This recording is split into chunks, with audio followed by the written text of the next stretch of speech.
the Celts around here have refurbed all the like coastal paths. So there's all these like weird things that you can play with along the route, which is quite fun. So like Ooh. lots of like stimmy kind of stimmy. we like a good stimmy thing. It's stimmy. It sounded like a wrong word then, but yes, lots of stimmy things. Look, we're not going to kink shame you now, but I don't know. It feels wrong. Like maybe it should be like stimly or stim. I don't know. Anyway, stimmy sounded weird. But yeah, lots of yes, stimulatory things. That's. I don't know if that sounds better or worse. Actually, I don't know. I'm gonna stop before I just make it worse. Right. Let me do the intro, and then we'll just talk about stuff and things, and it doesn't really matter. So.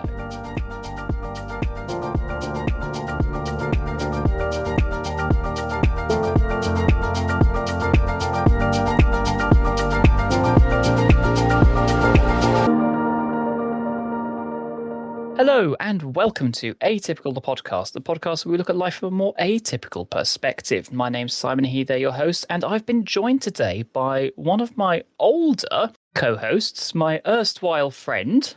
Oh yeah. I'm sorry. Am I supposed to now talk? I wasn't sure. You can introduce yourself. Hello. My voice is really weird at the moment. But hello, I'm Kim. Welcome back, Kim. I think it's been over a year now since you were last able to join us for an episode, and what a year it's been. Yeah, definitely. I feel completely out of practice. Like I'm suddenly trying to remember how to do this recording thing. Well, I mean, basically, it's just we talk about it, and then I do magic with Adobe software, and somehow make it sound apparently okay, I guess, maybe. Yeah. Well, I'm trying to remember. I'm trying to speak in such a way that it's not going to create too much of a hassle for your editing.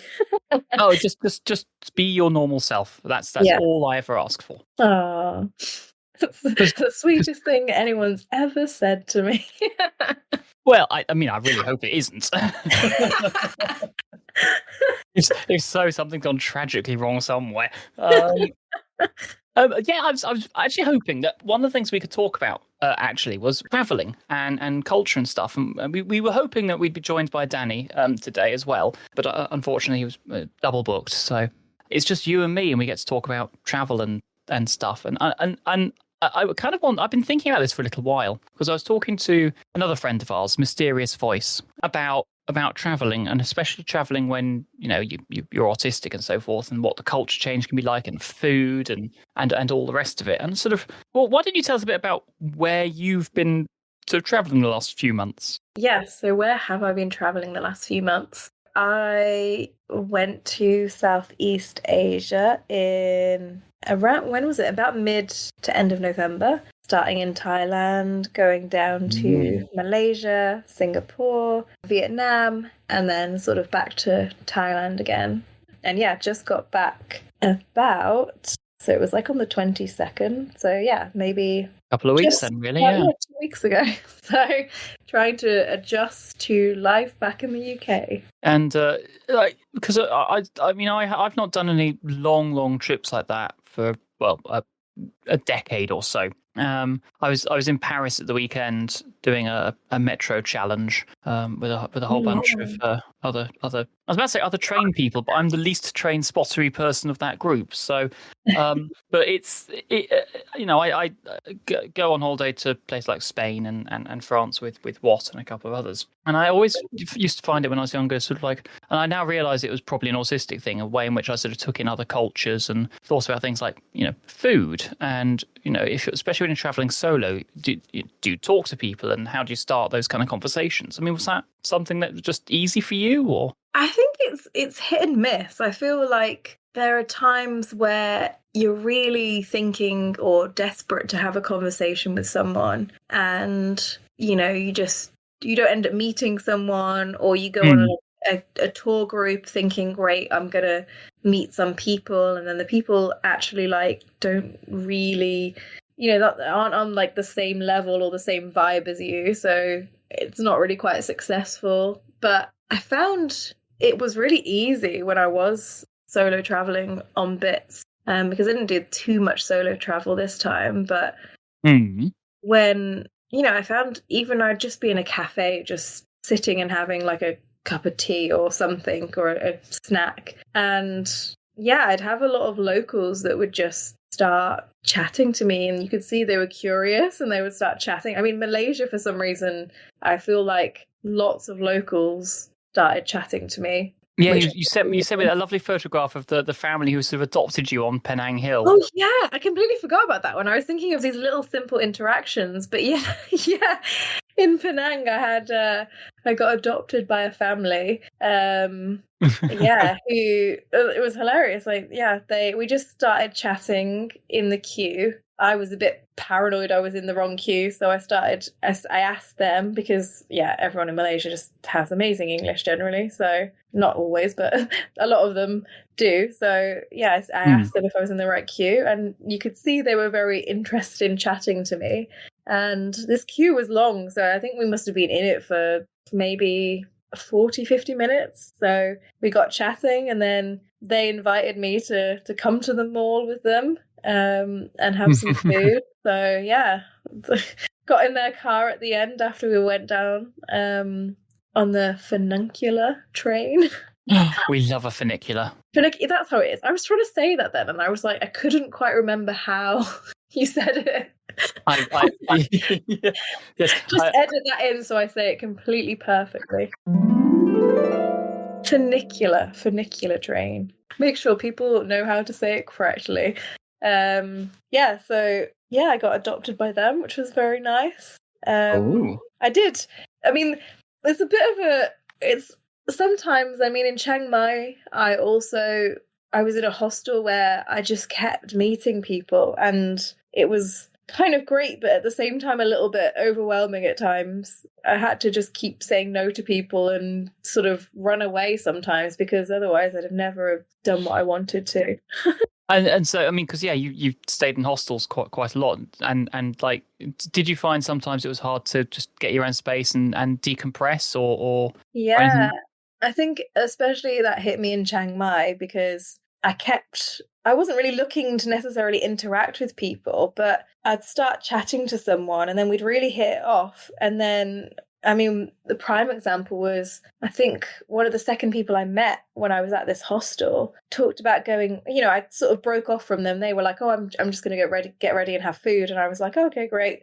And I was like, great, I'll just go get my own space. And then I bumped into them again, and they were going to a bar, and I said to them, oh, what bar are you going to? And it was this LGBT bar that I really wanted to go to. So I was like, well, we could go together. So, that worked out really well. But I think after that, I think, I kept just bumping into people, then we'd hit it off, and then we'd get into this big discussion about something. And I think after like 2 or 3 days of that, I just was like, I just need my own space for a bit. And yeah, I think there were the times where people invited me to things and I just had to say to them, no, I've got this other plan, or I'm just gonna go take my scooter and go off to this place. So I took myself off to the botanical gardens and just walked around there. But Oh, lovely. yeah, I think, it was definitely a thing that I had to balance, just that kind of, yes, I wanted to socialize and I was meeting these cool people, but also I needed to kind of manage my own kind of energy levels. Yeah, absolutely. And do you travel with sort of like a kit? Do you take earplugs with you, or a stimming toy or anything like that? Or you're Oh, quite good at sort of being able to self-soothe when you need to? Because obviously travel can be really stressful for some people, can't it? yeah, no, definitely. I did find just having headphones and being able to kind of block things out and just listen to something else. And then most people tend to kind of give you your own space when you do that. I'm trying to think of any other self-soothing things. I mean, for me, I always like to have a timetable, because then Ooh. it means that then even if my phone dies or I just want to check, and I end up sort of obsessively rechecking sometimes when traveling. It's like, yes, I do want this train. It goes at this time from this station. Great. Oh, that's interesting. A timetable. Yeah, I know. Very old fashioned, I know. I'm imagining like a super like old-fashioned timetable now for some reason, nothing modern, just like a properly like pencil and paper kind of thing. Yeah. Is it actually pencil and paper, or is it? It's paper. Yeah, it goes along with my rail map for Europe. Oh. Yeah, a few weeks ago, I was having a bit of a rough week at work and other things going on in my life, and I thought, sod this, and I sent a message to my boss saying, I'm taking tomorrow. It was Wednesday. I said, I'm taking tomorrow and Friday off. You can go to that terrible meeting tomorrow. So she put some manage upwards. Before I start, no, she's a great boss.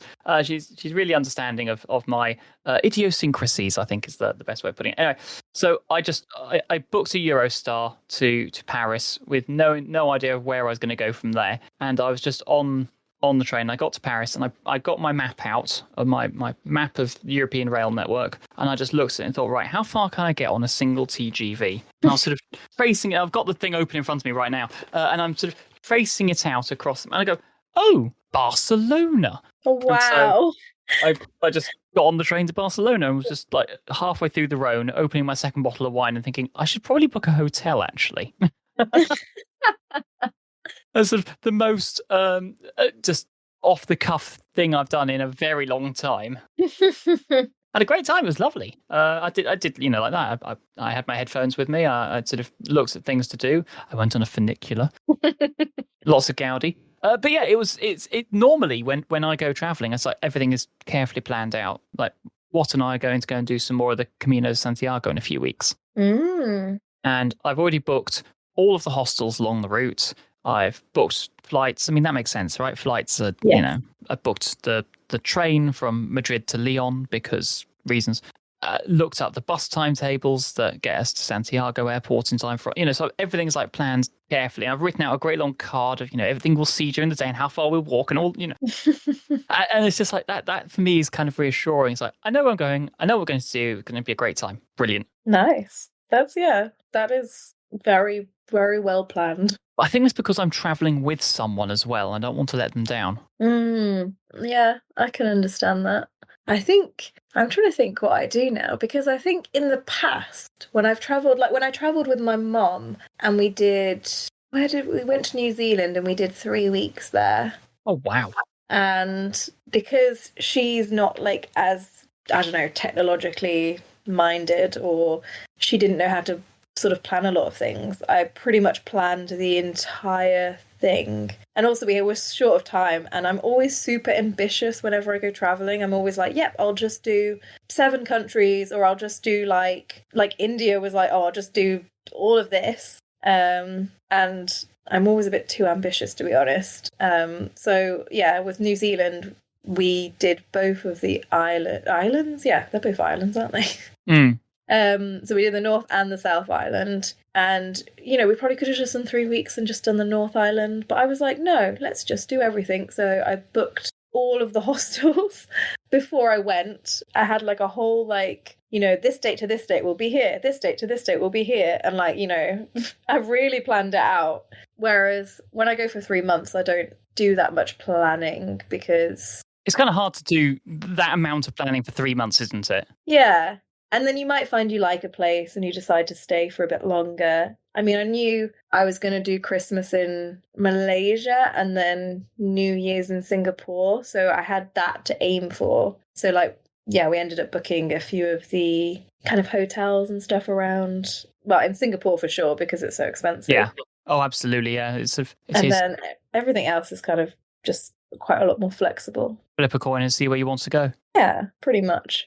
I mean, I think the vague route was planned out, but I think, Vietnam, for example, I wasn't, I think the original route was going to be Thailand and then Malaysia, Singapore, Vietnam, and then Laos, and then back to Thailand for the return flight. But I ended up just staying in Vietnam for a month, so Laos was unfortunately crossed off the list. You can always go back another time. Exactly. And to be fair, I have been there before, so it's not like I've never been there. Oh, well, that's nice. Yeah. So I think it's again, it's a balancing act of just planning the things that you need to plan and then being quite flexible about stuff. But I find that definitely with planning my day to day, I feel like I wake up like from maybe the night before, I might go, okay, I feel like I want to do this thing tomorrow. And I wake up with that intention. And then I have to be quite mindful about actually, how am I feeling today? What do I want to do? And then I end up fixating about planning something, which takes ages. And then suddenly I panic because it's breakfast time or lunchtime or probably late morning. And suddenly I'm like, I haven't actually done anything. I've just been sitting here planning for about 2 hours. And then I've chatted to someone for another hour. And then suddenly I'm like, oh my God, I haven't gone anywhere. And I'm still in my pajamas, or I'm still, I'm really hungry. So yeah, Oh, yeah. I noticed that a few times, and I just had to push myself to quickly get ready and go at that point. Sounds perfectly reasonable to me. Yeah, I think when I was nervous, like, I hired a scooter and stuff, and I wasn't like super confident with driving it. So I ended up fixating a little bit on, is that going to end up playing in the sound recording? Could you hear that? There was a very slight bing noise in the background there, I think. Yeah. But... That was my mindfulness bell. Oh, what's your mindfulness bell? It's as it says, really. It's basically a bell that goes off every hour on the hour. So it's my bell that reminds me on the hour to basically just take a step Be back. mindful. Breathe and be mindful. Yeah, exactly. It's a bell that is reminding me to be mindful. A mindful bell. Which isn't that necessary at the moment, because my parents have about 20 old-fashioned... They don't... It's maybe 20... Okay, 20 is an exaggeration. There's 3 grandfather old-fashioned style clocks that all dong on the hour. So, in fact, I don't really need a reminder on my phone, because I just hear those clocks all going off on the hour. Do they all go off very slightly apart as well? Absolutely. So as soon as one finishes, the next one starts. So if you're in the middle of watching a TV show or something, you just have to pause it. 5 minutes of bells. Yeah, my parents have had them for years and years and years, and it's hilarious because people, when people used to do phone calls and stuff, people would call the house and they'd just be on the phone on the other end going, why is it so loud in your house, all that ticking? And of course, we don't really notice it because we constantly have the ticking, so it doesn't really bother us. But for people that aren't used to ticking constantly, it's really apparent. Never sent to know for whom the bell tolls. Quite. Anyway, that completely distracted me. I have no idea what I was in the midst of saying. Something about planning and travel, I think. Yeah. Yeah, that's very vague, that. I've mostly sort of... I can't remember this. Oh, yes, I know. So, do you take books or anything like that with you, or do you just sort of, what do you do for downtime when you're traveling? Or do you just sleep or plan your next day, or... Yeah, downtime. I think, well, I took my yoga mat with me, so that was quite a good thing to do. I think when I started the travels, I was doing that on a daily basis, and then it became less and less. But, it's quite good just to stretch out and just, kind of loosen up the joints. And then I had a journal that I occasionally wrote in. And then what else did I do for downtime? I think planning was quite nice to do. I did get into a good swing in Malaysia where I would sort of have an idea of what I was going to do the next day, do something in the morning, come back, rest, have some food, kind of just try and think about the next day and planning. And yeah, I did get a book. I bought a book for a bit, so that was nice to read. But yeah, I think probably, I can't even remember. I'm trying to remember now. I think there was a lot of travel and then planning for travel. Planning for travel, getting to the end of the travel. Exactly. So I feel like, it depends where I was. I suppose in Thailand, having downtime was definitely easier in certain places. I'm just not really, I guess I'm not much of a downtime person. I am a downtime person, that's a lie, but I'm trying to think what I did for downtime. And I'm kind of struggling at the moment. Maybe I just didn't have as much downtime as I probably should have done. You're feeling like you've come back to it all a bit much now? I think probably in Vietnam there was a lot more opportunity for downtime. I think I was volunteering there, so I had like sort of the middle of the day to do downtimey things. Oh, what were you So, volunteering to so working in another hostel. do? But yeah, basically just doing the sort of check-ins, and helping people get used to semi-automatic motorbikes because apparently I'm a motorbike expert now. Are you Um, now? I say. apparently, Oh. not at all qualified for that role whatsoever. Yeah, and then kind of helping them with queries that were a bit more complex because yeah, they speak. We speak English. They speak English. We can try and help. I feel like my English went really bad when I started to try and explain that. Well, Um, as long as you weren't teaching it to other people, it's absolutely fine. well, I was trying to, and someone told me that I was a terrible teacher because I was trying to, in fairness, teach them strange words like ginormous and decadent. So yeah. I mean, they're both. I mean, ginormous, possibly slightly easier and decadent, perhaps. I suppose if you're going to start talking about being, the bourgeoisie or something, that might be a bit more. Also, decadent apparently does not translate very well into Vietnamese whatsoever. So yes, I I mean, had. yeah. Knowing zero Vietnamese, I can't even imagine what it could come back as a cross. But yeah. Apparently, it basically, I think, translated it as deviant or, yeah, deviant, I think is the closest it translated it kind of to, whatever the equivalent word of deviant is in Vietnamese.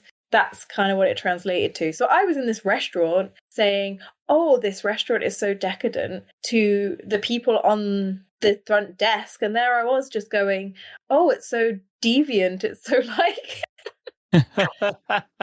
And Well, my friend was laughing at me because at this point I didn't even realize that what I was saying could be offensive or, I think it's maybe deviant. Yeah, deviant or kind of I'm trying to think what the other word is, but basically it's not a good word. It's not thought of as a compliment if you say that a place is decadent. well, yeah. I'm not sure how to describe a place as decadent. I suppose. But yeah, I've kind of gone off a complete tangent here. No, that's fine. Was it you enjoyed your travel and it was a nice change from everything you have been doing, and now you're go back to work, I guess. Yeah, back to work in 10 days, assuming my contract comes in before then. Back to hostels and looking after people who are also traveling. Yeah, exactly. It'll be interesting to see if I meet anyone from the countries I've been to, and then I can practice my very little language that I picked up from those journeys. I But was going to the say, trips, I don't know, I feel like those languages are very difficult to pick up. yes, I'd imagine so. So there was something I wanted to ask you because obviously you were out there and sort of different time zones and everything else. Did you make much use of social media at all? Oh, I feel like I'm probably the worst person to ask about this. Well, no, I only asked because I talked about sort of whether or not mobile phones are cause ADHD in the last episode, and I had a listener who reached out to us and said, Yeah. "Oh, what's it like? When you're autistic or ADHD and you're just sort of doom scrolling." And I said, for me that can be a problem sometimes, and I have to sort of control myself. But I was just thinking, well, if you're traveling and you've not got much else to do, and you've got your phone there, is there a Yeah. temptation? Yeah, no, that's a good point. I'm very strict with myself when it comes to the media on my phone. I think actually in general I'm very strict with my phone. I've got it set on all these things so that it basically goes to like grayscale and Oh, goes to right. like do not disturb bedtime mode Oh, I have after that. 10 and then it comes back on at 9 and like I've even just set it up recently to just shut off all notifications in that do not disturb bedtime mode. Social media I don't really use, so things like Facebook I don't have. I did get Instagram again Again. because I was on a tour group in Vietnam where everyone was sharing these amazing pictures and videos, and I thought, oh, I should probably get back on so I can, one, keep in touch with people, and two, have access to these amazing pictures and videos. So that one's a difficult one for me because I really like Instagram is so addictive. So I have app timers on it to stop myself being on it too much. Oh, wow. Because, yeah, I find it such an addictive app. And also because I'm sometimes chatting to people on there now, sometimes I have to like pause the app timer because I'm in a conversation with someone and my app's going, you've been on here now for half Too an long. hour. That's your limit. So yeah. I find it fascinating how sort of the rise of social media has sort of profoundly changed and shaped the way in which we interact and communicate with people now. I mean, like you say, you're using Instagram to chat to people, and I was talking to my brother about this, and he says, well, all the people his age have moved away from Facebook, but they use Instagram and Snapchat and TikTok, and I'm sounding very old when I say that, aren't I? Oh, the young people. I know, but I'm the same. I don't. Yeah. I mean, I'm going to go back to letters and the telegraph. The telephone. Actually, no, I hate the telephone. I hate making telephone calls. It just that upsets me. But I think I agree with that. I mean, given that we grew up in sort of the 90s and 2000s when sort of the internet and I think Web 2.0 was starting to create all this sort of ability for us to interact in these kind of ways, like the blogging sites. And I mean, did you have a MySpace or a Bebo or anything like that? Oh yeah, I had MySpace. Yeah, I think it still exists. Possibly, maybe. Maybe. No, I know that Facebook boasts that they've got like 3 billion people now on. Not me, obviously. I hasten to add because I can't use it. But yeah, I don't know. It's a really easy one to fall into because you're right. There's that sort of positive side of it, and that sort of that connection thing, and being able to join interest groups and following trends. Maybe even for some autistic people being more comfortable interacting with people through social media rather than being in person. And I guess that, like you say, absolutely, having access to some of those beautiful photos and videos and the messages and so forth maybe helps you to feel like you're part of a community, especially when you're traveling. Yeah, exactly. And there's some people that I really wanted to keep in contact with, and if I didn't have WhatsApp or have Instagram, it would just be utterly impossible. And there's some people that said, they only had Facebook and that was the only way that I'd be able to contact them. And I couldn't bring myself to get a Facebook account again. No. Instagram's bad enough because they're basically linked. Well, they're the same company, so. Yeah. So I even now feel a bit weird having an Instagram account, to be honest. I feel like I feel like I've only had it maybe a month or so, maybe less than that. And I feel like I'm walking around the place thinking, oh yeah, this would be a great thing to put on my Instagram. And then I'm like, what? That's not necessarily how I would even normally think. Yes. About things. And to be honest, I'm absolutely rubbish at adding anything to it because I don't even give myself enough time to go on there and look at things, let alone be on there to actually add things. But yeah, I feel like it could just suck away so much of my time. And I'm struggling to think whether I said life or time there, and I guess they're one and the same. So yeah, it's they have done a very good job at creating a very addictive app that you could spend hours on. I think just going through people's stories, going through reels, going through random people's stories, adding your own stories and editing them to the point of perfection. Oh, yeah. And that's an interesting one because I mean, like people feel so strongly that they have to do that kind of that sort of social media thing.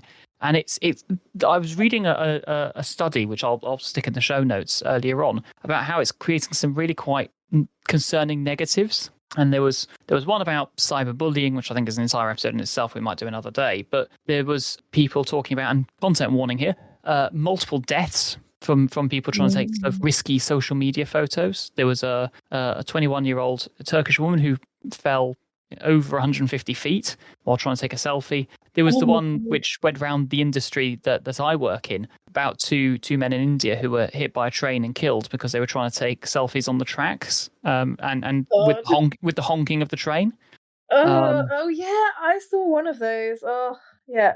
There was the 18-year-old who fell into a waterfall, and I think beyond this, like you just kind of touched on it there a little bit, and we talked about in a previous episode that kind of the impact it has on your mental health and the higher rates of anxiety and depression and loneliness and FOMO, because it's all sort of designed to be addictive, which is why I think it's really healthy you have those timers and stuff on them to help you to avoid that. Yeah, but it's horrible that I have to put all of those timers on just to prevent myself from just sitting on it for hours. I shouldn't have to do that. There should be some, I don't think I don't think it's ethically right that, companies are creating these apps that are so well designed that they just suck people in for like hours. And yeah, again, also, yeah, as you said, the whole danger of also, I don't know, this, I don't Going for even, clout. yeah, going for clout. And, I look at people's photos and I just think to myself, how long have they spent on this, or how long have they spent editing this? And, it's hard enough for me to bloody take a photo, and then I've got to also somehow figure out how to put it on there and edit it a bit. And, after sort of 10 minutes of that, I think, oh, I can't be bothered with this anymore. And yet, yeah, there's people out there that are like, I keep getting adverts for like, well, not adverts, but sponsored posts, which are like, Oh oh, this no. is how you can create your next amazing photo for Instagram. And I just, yeah, you could, it's like, yeah, Yeah. doing kind of like things that must take you half an hour or hours of your life just to create this like one snapshot to show to people. Creating the sort of the curated life that you wish you could have, making people believe it. Yeah, it kind of makes me feel like I want to spend my time just putting really crap photos on Instagram just to go against that grain. But that also requires time and effort that I can't be bothered to do. Well, yeah, and then you fall into sort of the same area anyway, because that social media addiction almost can change your brain's reward pathways. It's almost the same as drugs and alcohol addiction. In that, Yeah, exactly. I was reading an NUS report into students who show that their social media and sort of social networking, if they're doing that while studying, means they're performing much worse academically because of this multitasking, divided attention, that sort of overloaded cognitive processing.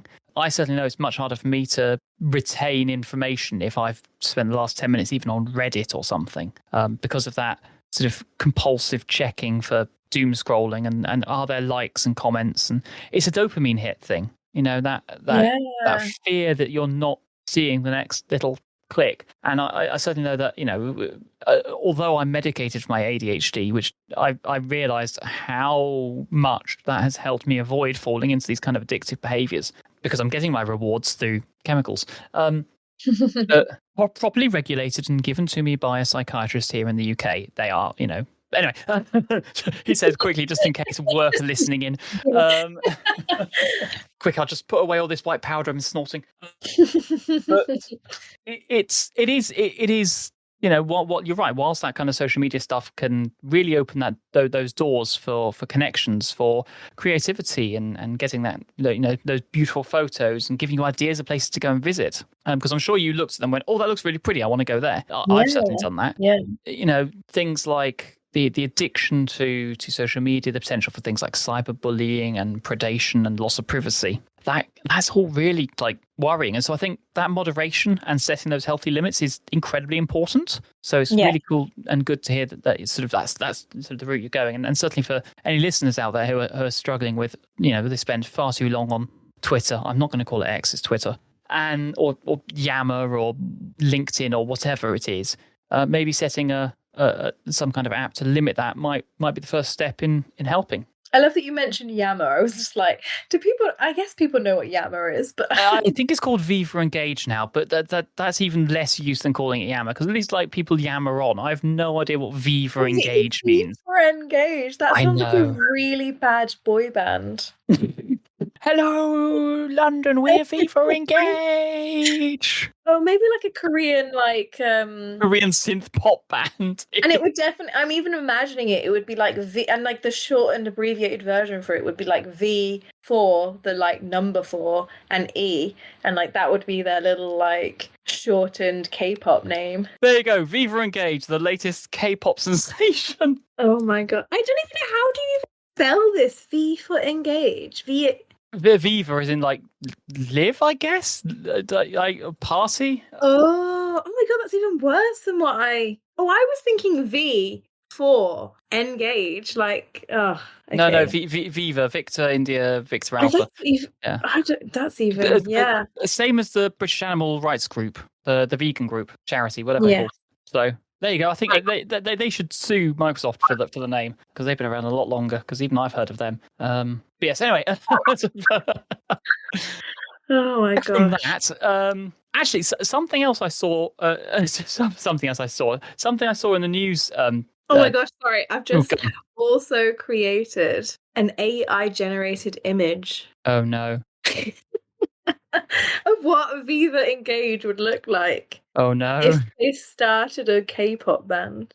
It's actually terrifying, to be honest.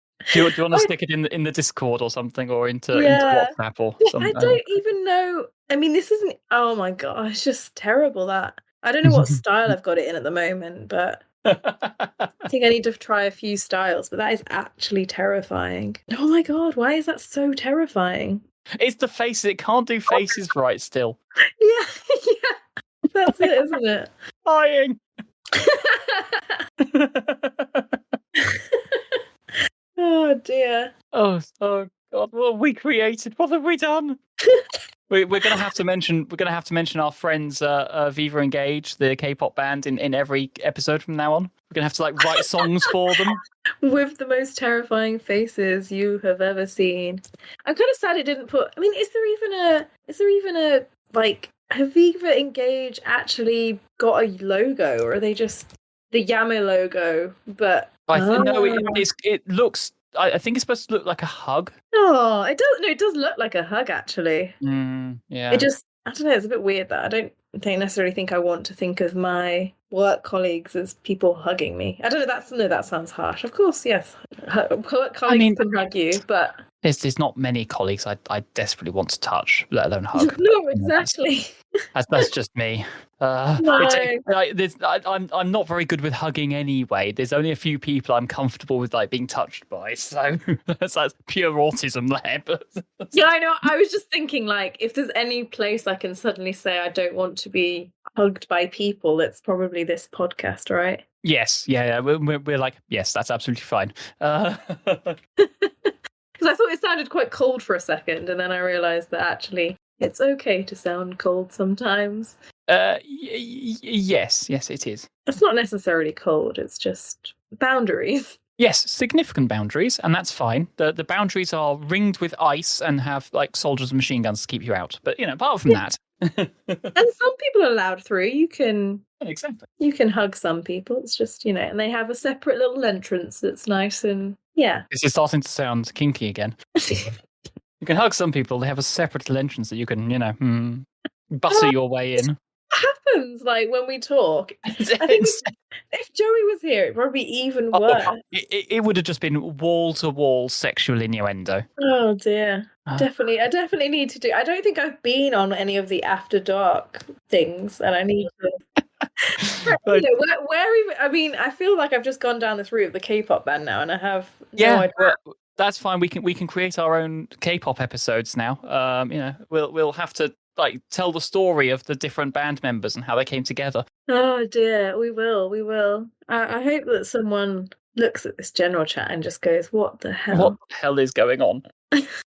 Oh dear, oh dear. And you know what's hilarious? It's like because what it says on the I don't know album cover or whatever for Viva Engage. It's like Viva House, and like I think that's what it's supposed to say. It does. Yes, it does look like it says house actually. Yeah, and or Laos. No, it's Laos. It's an L. Is it Laos? Viva Laos. Viva Laos. God. Because it reminds me, in Vietnam they have Vina House, which is like house music, but like Vietnamese house music. So I'm like, is it trying to do that? Sort of like. I kind of want to listen to Vietnamese house music now. Vietnamese house music is awesome, but the best place to find it is on YouTube. I don't know why, but that's just the way it is. Yes, I shall have to look it up after. So for the listeners, look up Vietnamese house music on YouTube. Right. Yes. So I've sent you a link in Discord, but I spotted a news article about autism. Autism in the news. Autism in the news. Everyone, quick! Grab your conspiracy theory hats, because apparently. And this is in the Guardian, so it's not as bad as if it was in the Sun, I suppose. But But still a news outlet, so. Yes, so I spotted this. So apparently, autism diagnoses have skyrocketed by 787% in the UK between 1998 and 2018. So it's gone from sort of, rare as a unicorn to everyone knows someone who's got it kind of thing in a couple of decades, which I don't think is necessarily a bad thing. It just means we're better at recognizing it now. But that does mean that it's that's like one crazy percentage and one crazy kind of wide date range. But yes, okay, yeah, continue. Yeah, but I mean that does mean it's something like 1 in 36 children now are thought to be on the autism spectrum. So that means probably the same number of adults. It's just wildly difficult to actually get an adult diagnosis. But I don't think that it's really that much of a sudden surge. It's just, people are more clued in now, right? Yeah. Apparently, I'm not entirely sure this is totally true for all of them, but doctors are better at recognizing it. And sort of the diagnostics are getting better and more detailed. And of course, like ourselves, there's a whole movement of people sort of championing neurodiversity now. So that does help. But I don't know, we're diagnosing more cases, but lots of, as you might imagine in the news, I sort of found a few other news articles talking about this same study. Is people saying, oh, we're just, labeling quirks as autism, and it's like trying to define what's in this season, which I felt very strange about because this is about people's brains, not their fashion choices. I was in Paris at the weekend, and it was the Paris Fashion Show, so I saw some very strange fashions on the metro, I'll tell you that much. But I had a lovely time, so that's what matters. There's also the changes in how we term it, because we're now using sort of autism and ASD and stuff much more than when we used to talk about Asperger, the child murdering Nazi. I don't know. It's a difficult one, I think, because while we're like people are talking about, oh, there's all these people getting diagnosed, there's a massive queue. The waiting times have absolutely hit the roof. I mean, even more so since lovely COVID came along and made everything more complicated. And it's. I was talking to somebody at work yesterday, because we're recording this in the past, listeners, if you didn't realise. And it's that trying to get referrals is sometimes taking years, which I don't think really surprises anyone, to be honest. But no, definitely not. I just, I don't know how we can say anything really about making life a bit easier for everyone on the spectrum. It's not just about getting the diagnosis, it's about how we can live and have better lives, I guess. But I don't know, sometimes I read these articles and I go off sort of slightly melancholy about it all. Yeah, I think unfortunately that is also the nature of news articles. I feel like, I don't know, I think I tend to like steer clear of the news quite a lot at the moment. I say at the moment for a long time, because I feel like you read an article like this and you sort of start thinking, okay, well, what has that told me? What is the point of this article? Is, I think sometimes like it's sort of framed as if it's trying to be informative, but I don't know. I guess it's sort of useful to know that there's been an increase. It's interesting, but I guess it doesn't necessarily help anyone. Yeah. So it's, I don't know, I think I find that frustrating whenever I consume this kind of media. It's, yeah. And, they sort of quote a lot of stats about, compared to non-autistic people, they're about 70 to 80%. Autistic people are 70, 80% more likely to have poor mental and physical health, experience educational underattainment, in unemployment and underemployment, victimization, social isolation. I cannot narrate from this article very well, and premature mortality. So, yeah. Yeah. It kind of frames it like, oh, yeah, so what is the reason behind this? And talks about the increase, and then it goes, well, here's all the horrible things about being diagnosed with autism, and then it goes, and there's lots of people trying to get referred and on the waiting list. And then I'm pretty sure, I don't know, I feel like there's not really much positivity at all in this entire article. No. Like, I feel like it could have been framed in a way that was a bit more like, wow, isn't it amazing that we're diagnosing so many more people? Because we've improved the way that we do diagnoses, that we're recognizing this in more people. But no, it's like, but why? Why are we?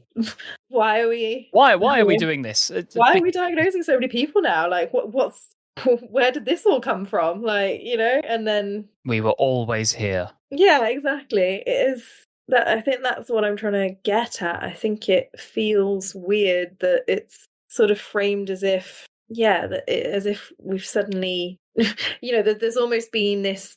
I guess that's what it is. It's the oh god, and they've bloody quoted Baron Cohen. Oh god. That was the best thing you could. Oh god. I mean, that just says it all, doesn't it, about this entire article? Like the fact that they had to quote that guy. Well, yeah. Oh my god. And then this other person believes the nebulous nature of autism. I mean, I love that phrase, to be honest. The nebulous nature of autism. Nebulous nature. I mean, I quite like sort of the alliteration of nebulous nature. I like that as well, but also it sounds like such a strange way. I don't even know what that means. The nebulous nature of autism is a defining feature of the condition. The nebulous nature of autism. Yeah, I don't know. The entire article makes me feel a bit weird. Yeah. I don't know. Do you get the same? I mean, you sort of touched upon the fact that you feel a bit weird about something.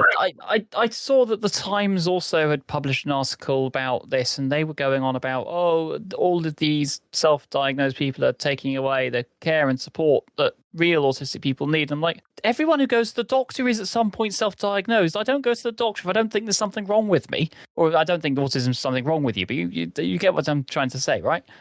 Yes. Yeah, exactly. But I mean, we were talking the other day, weren't we, about that person on YouTube who I've completely forgotten the name of. The one, the politics of self-diagnosis. Yes, we need to talk about that at some point, because I've actually watched it now, and I think we can talk about that. Maybe not now, because I've made notes and I can't find them. Yes. But it was a really good episode, and I'm gonna suggest it to people. So yes, but that video, which I won't go into, is obviously TikTok gave me autism. I don't know whether we want to mention it or you want to do it something else, but even if we just slightly touch on it now, that I think there's this kind of underlying thread in these stories that people, like, their self-diagnosis isn't real, that they've just gone on TikTok and then they suddenly watched a video that makes them go, ooh, like maybe I'm autistic, and none of that's real, and it's all just a fad. And all these people getting diagnosed, none of them actually have autism. They've just watched some convincing video on TikTok, and now they've gone to their doctor and been diagnosed, and not like somehow it's not valid. So I think that's the kind of underlying thread that it feels like in some of these articles, is that it's why are people getting diagnosed with this, and it must be that maybe it's because they've watched some videos, and actually, should we not be putting more of our funding and energy and resources into people that have been diagnosed from birth, or have been diagnosed with real autism, whatever that is. Oh God, don't. Real autism, that one where you don't make eye contact and you really like trains. And I mean, that's about it. That describes half of the co-hosts of this podcast, but let's not allow for stereotypes. Not talking about anybody that I work with or anything. I know. I just happened to mention those particular features, but I like trains. Yes, we all like trains. Anyway, right. So I think it's probably time for us to wrap up. It's been a thrill to have you on again, and hopefully we'll have a few more episodes with you in the coming months. There's definitely one we want to do covering that video about whether or not TikTok gave you autism. Yes, we'll do that at some point soon. And also, I think our next episode after this will come out during Neurodiversity Celebration Week, and we have a nice episode lined up for that as well. So do listen out for that, dear listeners. But until then, thank you so much indeed to Kim for joining me today. Thank you. And we wish you a very pleasant weekend. Take care now. Bye-bye. Bye.